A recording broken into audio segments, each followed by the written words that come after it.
bersyukur kepada Allah Subhanahu wa taala. Hari ini kita masih diberikan kesehatan, dan sholawat dan salam juga tidak lupa pula marilah kita aturkan kepada junjungan kita Habibana wa Nabiyana Muhammad sallallahu alaihi wasallam, kepada keluarganya, kepada para sahabatnya, sampai kepada kita semuanya yang insyaallah mendapatkan syafaat di yaumil akhir nanti. Amin ya Allah ya Rabbal alamin. Baik Bapak Ibu, mungkin saya mohon izin berdiri.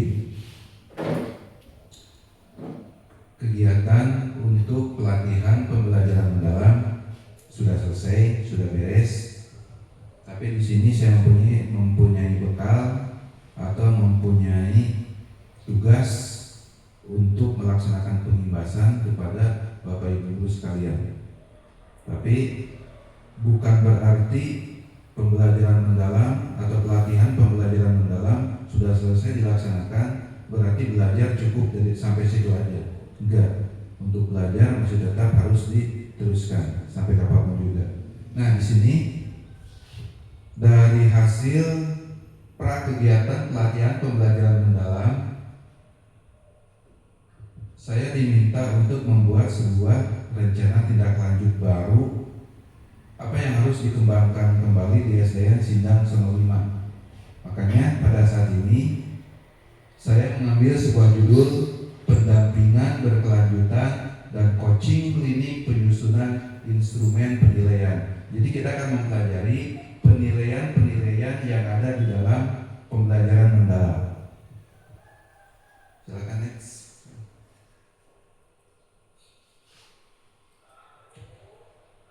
Nah, apa sih yang dimaksud dengan penilaian dalam pembelajaran mendalam? Jadi, instrumen penilaian dalam pembelajaran mendalam adalah alat yang digunakan untuk mengukur sejauh mana murid mencapai kompetensi yang ditargetkan melalui proses berpikir tingkat tinggi, kolaborasi, refleksi, dan penerapan nyata. Penilaian tidak hanya menilai hasil akhir, tetapi juga proses berpikir, sikap, dan keterampilan murid.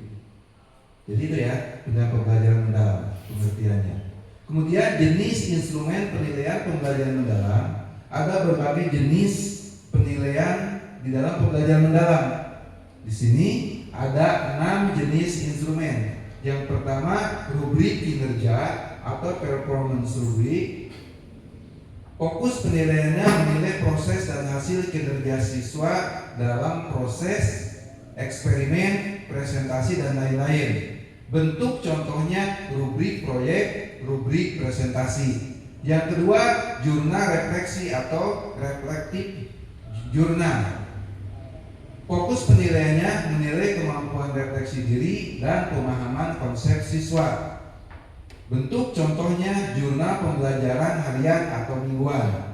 Yang ketiga, jenis instrumen yang ketiga yaitu portofolio. Fokus penilaiannya menilai perkembangan dan konsistensi capaian belajar dalam jangka waktu tertentu. Bentuk contohnya kumpulan karya atau laporan proyek. Anak misalkan sudah melaksanakan kegiatan membuat sebuah proyek, itu dalam bentuk portofolio. Yang keempat, penilaian diri dan teman sebaya. Menilai kesadaran diri dan keterampilan kolaborasi. Bentuk contohnya lembar penilaian diri dan teman sejawat. Yang kelima, tes kinerja atau performance task, yaitu menilai penerapan pengetahuan dalam konteks dunia nyata.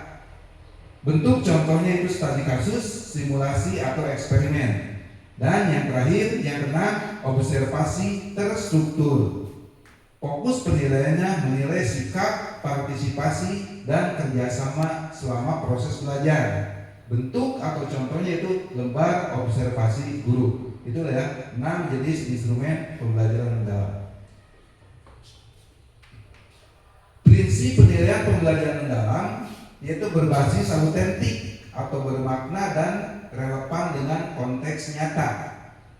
Yang kedua, mengukur proses dan hasil, mendorong refleksi dan umpan balik, menggunakan beragam sumber data, dan menekankan kolaborasi dan metakognisi.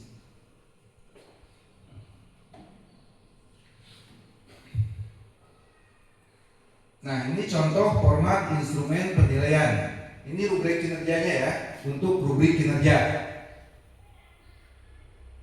Di sini aspek yang dinilai pemahaman konsep, kreativitas, kolaborasi, komunikasi, refleksi. Pemahaman konsep ada indikatornya, menunjukkan pemahaman mendalam terhadap materi.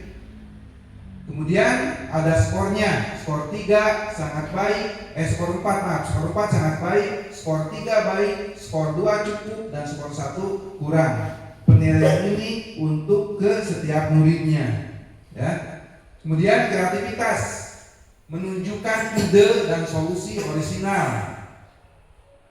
Kalau skor 4 berarti anak itu mencapai sangat inovatif. Kalau skor 3 cukup kreatif, kemudian untuk skor 2 kurang bervariasi, dan skor 1 tidak ada kreativitas. Ini sebuah contoh ya, contoh rubrik penilaian untuk rubrik kinerja. Kemudian kolaborasi, indikatornya bekerja sama secara efektif dengan kelompok. Dari indikator tersebut kita bisa melakukan penilaian skor 4. Misalkan aktif, menghargai pendapat, dan membantu rekan. Kalau skor 3 aktif tapi dominan, dia sendiri yang bekerja, temannya dibiarkan. Kemudian skor 2 pasif dan kelompok. Pasif dalam kelompok dalam artian tidak mau diajak kerjasama dalam kelompok. Skor 1 tidak berpartisipasi, diam aja. Yang lain kerja kelompok, dia diam. Kemudian untuk komunikasi, indikatornya menyampaikan hasil dengan jelas dan menarik. Penilaiannya skor 4 sangat jelas dan terstruktur. Penjelasannya sangat mudah dipahami oleh semua murid yang ada, termasuk oleh guru sendiri. Kemudian skor 3 cukup jelas, skor 2 kurang jelas, skor 1 tidak terstruktur. Yang aspek yang dinilai selanjutnya refleksi. Indikatornya melakukan refleksi terhadap proses belajar. Skor 4 refleksi kritis dan mendalam. Skor 3 refleksi umum. Di skor 2 refleksi dangkal. Kemudian skor 1 tidak melakukan refleksi. Jadi nggak ada lain, kalau di dalam rubrik kinerja seperti ini dalam penilaian terhadap anak tidak ada kata nilai 0, ya, tidak ada kata nilai 0. Nah, ini keterangannya, skor akhir itu total skor dibagi skor maksimal dikali 100. Nah, kemudian contoh format instrumen penilaian yang selanjutnya itu jurnal refleksi murid. Kita anggap misalkan pada hari ini tanggal 10 November 2025 kegiatan pembelajarannya diskusi proyek lingkungan. Apa saja yang dipelajari ini untuk jurnal refleksi murid itu murid sendiri yang yang mengisinya. Apa yang saya pelajari, biarkan murid yang mengisi. Dia belajar apa? Misalkan contohnya mengetahui cara daur ulang plastik. Kesulitan yang saya hadapi, sulit bekerja sama di awal. Nah, kesulitan yang dari murid ini dijadikan sebagai sumber masukan buat kita sebagai guru. Apakah kita salah dalam metode pembelajaran? Apakah kita kurang dalam media pembelajaran? Nih, dari jurnal refleksi murid ini, itu yang bisa kita pelajari sebagai guru.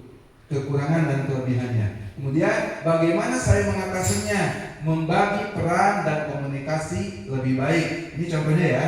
Kemudian nilai atau sikap yang saya dapatkan, tanggung jawab dan kerjasama. Ya, ini merupakan salah satu contoh jurnal refleksi murid. Selanjutnya contoh format instrumen penilaian untuk penilaian diri dan teman sebaya. Contohnya ini formatnya, yang pertama, kolom yang pertama nama siswa 1, 2, 3 dan seterusnya berdasarkan jumlah siswa tiap kelas. Kemudian aspek yang dinilainya, yang pertama aktif berkontribusi, yang kedua menghargai pendapat teman, yang ketiga menyelesaikan tugas tepat waktu, yang selanjutnya memberi ide kreatif. Ini salah satunya 4, nilai 4 selalu, nilai 3 sering, nilai 2 kadang, nilai 1 tidak pernah. Sekali lagi, nggak ada kata nilai 0. Ya, paling rendah nilainya 1. Kemudian ada sebuah catatan refleksi. Nah, kesimpulan, penilaian dalam pembelajaran mendalam tidak hanya berfokus pada hasil akhir atau nilai angka. Jadi yang dinilai itu bukan hasil akhir seperti biasa pembelajaran yang dulu-dulu.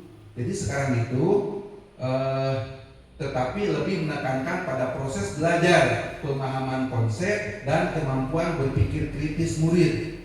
Penilaian dilakukan secara autentik, berkelanjutan, dan kontekstual, mencakup penilaian sikap, pengetahuan, serta keterampilan melalui berbagai teknik seperti observasi, portofolio, jurnal refleksi, proyek, dan penilaian diri maupun teman sebaya. Itu contoh format-format penilaian di dalam pembelajaran mendalam. Oke, mungkin itu yang bisa saya sampaikan pada Bapak Ibu sekalian. Saya berikan kesempatan kepada Bapak Ibu sekalian, jika ada yang penjelasan saya tadi ada yang masih menjadi sebuah enak-enak, ini apa sih, silakan saya berikan waktunya. Dan saya mohon izin buat duduk lagi. Ada Bapak Ibu sekalian? Oh, kamu gimana kamu coba? Assalamualaikum warahmatullahi wabarakatuh. Waalaikumsalam warahmatullahi wabarakatuh. Izin bertanya, terima kasih atas waktunya. Saya ingin bertanya, apa tujuan utama pembelajaran dalam pembelajaran mendalam? Apa tujuan utama penilaian dalam pembelajaran mendalam? Oke.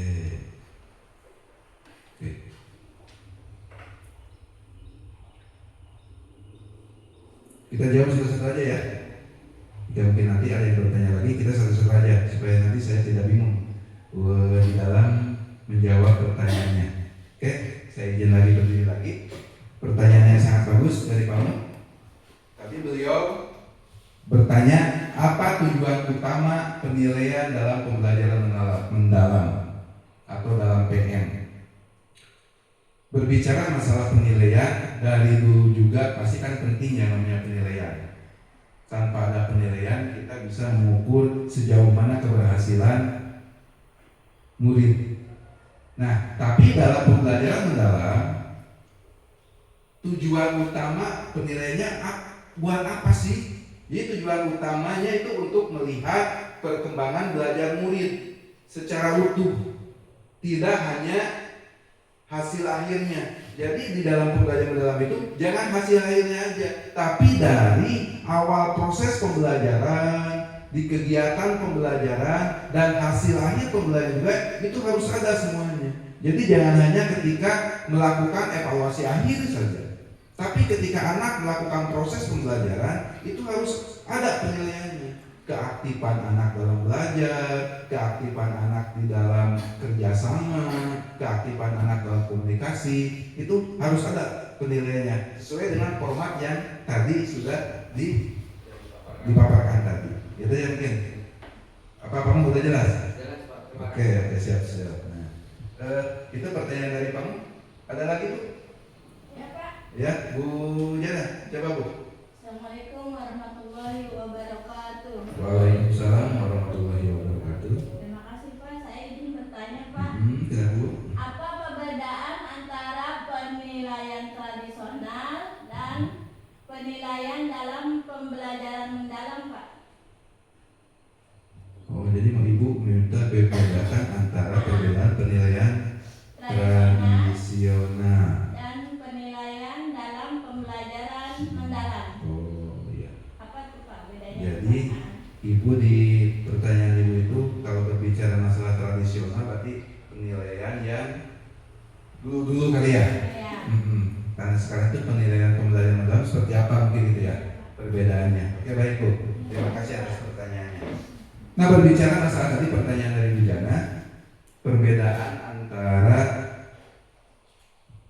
penilaian yang dulu yang biasa dilaksanakan dulu kan tadi bisa dibedakan dari pertanyaan kamu juga. Kalau dulu kan penilaiannya bersifat hasil akhir kan, evaluasi akhir. Tapi kalau di dalam pembelajaran mendalam, proses dari awal pembelajaran sampai kegiatan pembelajaran sampai ke akhir pembelajaran itu harus ada proses penilaiannya. Mulai dari tadi yang kita jelaskan tadi, penilaian sikap anak ketika melaksanakan pembelajaran, ketika anak melakukan kerja kelompok, itu semuanya harus ada penilaiannya. Jadi penilaiannya seperti yang tadi dijelaskan di pertanyaan kamu itu tidak hanya pada evaluasi akhir. Jadi semuanya dari awal dan di kegiatan pembelajaran sampai ke akhir pembelajaran itu harus ada proses penilaiannya. Ya, mungkin itu Bu bisa di. Makasih Pak. Ya. Oke, jadi Bu sekali lagi. Jadi bukan hanya sebatas tes tulis atau angkanya. Ya.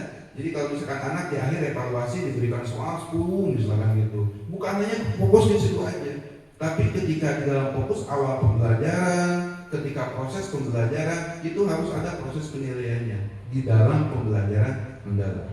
Oke, gitu Bu, udah jelas Bu? Sudah jelas Pak. Oke, Makasih siap. Pak. Sama-sama Bu. Ada lagi bertanya? Saya Pak. Oh, Bu Eha, coba Bu Eha. Assalamualaikum warahmatullahi wabarakatuh. Waalaikumsalam warahmatullahi wabarakatuh.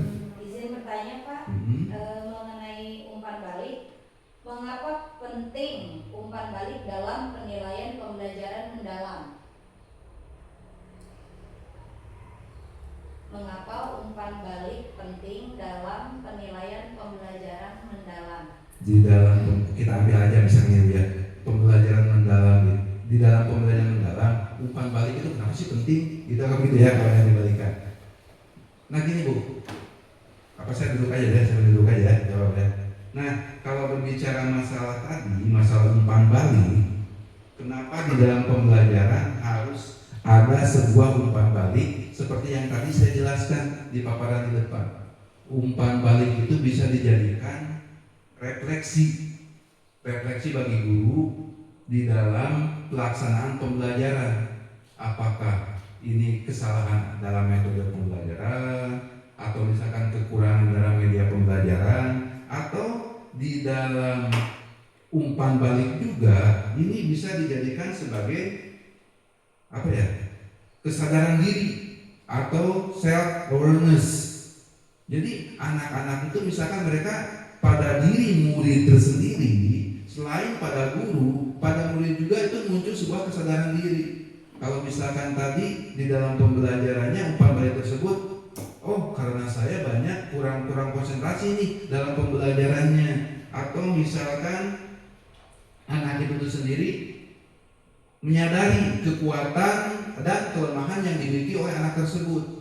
Tadi yang saya bilang tadi, self awareness atau kesadaran diri pada anak itu dengan adanya umpan balik bisa tumbuh, bisa menyadari apa sih kekurangannya dan apa sih kelebihannya itu. Supaya anak misalkan dari pertemuan tiap hari, oh hari ini saya kurang memperhatikan, besok saya harus lebih memperhatikan pembelajaran. Hari ini saya kurang aktif nih dalam kerja kelompok, besok saya harus lebih aktif dalam kerja kelompok. Di situ dari umpan balik tersebut itu bisa muncul kesadaran diri dari anak didik tersebut. Itu gimana Bu? Jelas atau masih ada ada pertanyaan lagi? Sudah jelas? Oke. Ada lagi pertanyaan? Gak ada lagi pertanyaan. Cukup. Tapi gini aja Bu, sebelum saya tutup,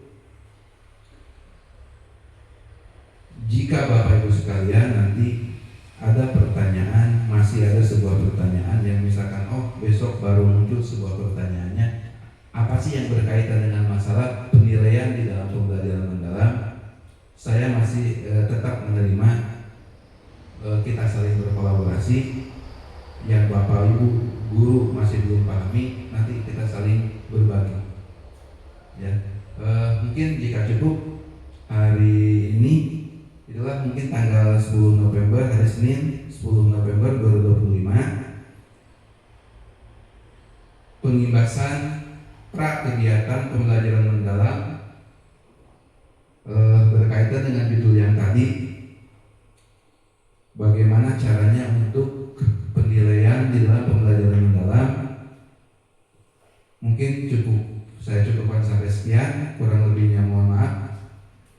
sekali lagi. Jika nanti masih ada sebuah pertanyaan dari Bapak Ibu sekalian, silakan nanti tanyakan ke saya. Para gurunya mohon maaf. Assalamualaikum warahmatullahi wabarakatuh. Waalaikumsalam.